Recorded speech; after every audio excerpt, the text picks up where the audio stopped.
welcome to the GLIAC preview for Tiffin University softball. I'm Matt Kibler, Assistant Sports Information Director at Tiffin University, and I'm joined by Jeff Nickerson, Head Softball Coach. Coach, how are you? Doing great. How are you today? Good. Not too bad. It's cold outside, but spring's on the way. Softball's almost here.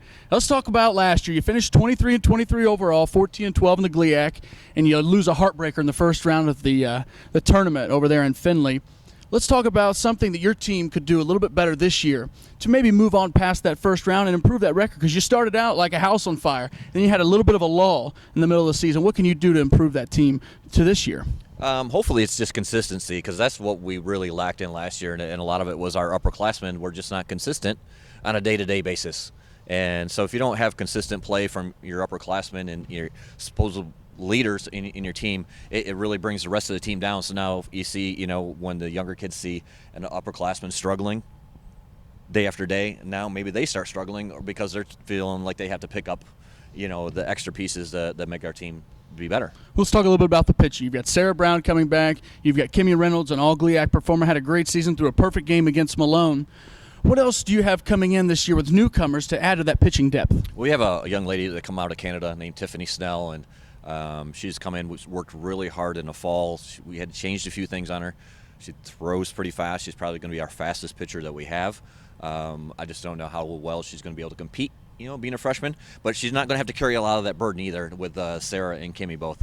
Sarah had a fantastic fall. She went down and has just pitched very well against everybody, and so has Kimmy.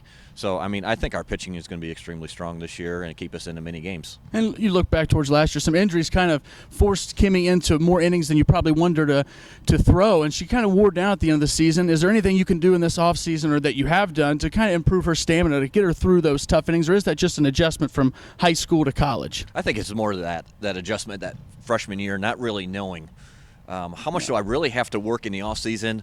On how long it's more of a longer, grueling season than it is in high school, by all means. So it's just a lot more games. And I think she also learned that you can't take batters off like you can in high school. You might get through the first 3 or 4 batters in high school. Now you can kind of cruise, 6, 7, 8, 9. In college, you can't cruise 6, 7, 8, or 9. There's no cruising anymore. Let's talk about the defense behind her. You had a solid catcher in front of her the whole time. Why don't you go position by position and who you think will be in those spots, and do you think you have any weaknesses with this team defensively?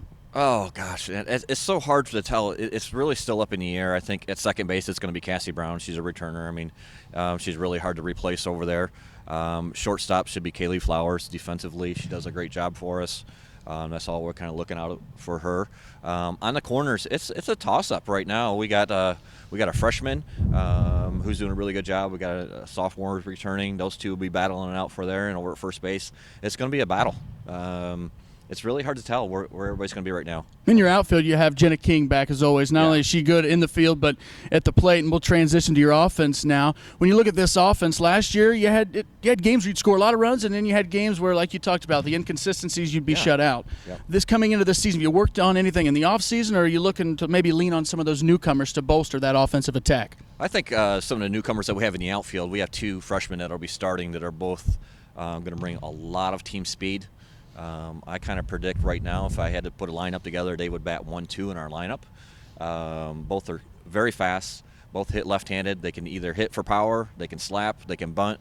So they're really like that triple threat for at the plate. So they're going to really confuse a lot of defenses and cause a lot of problems. And we'll talk about your season opener quickly before we end this. You open up in Florida. Why don't you talk about that trip and some of the teams, and will it be a difficult trip for you guys?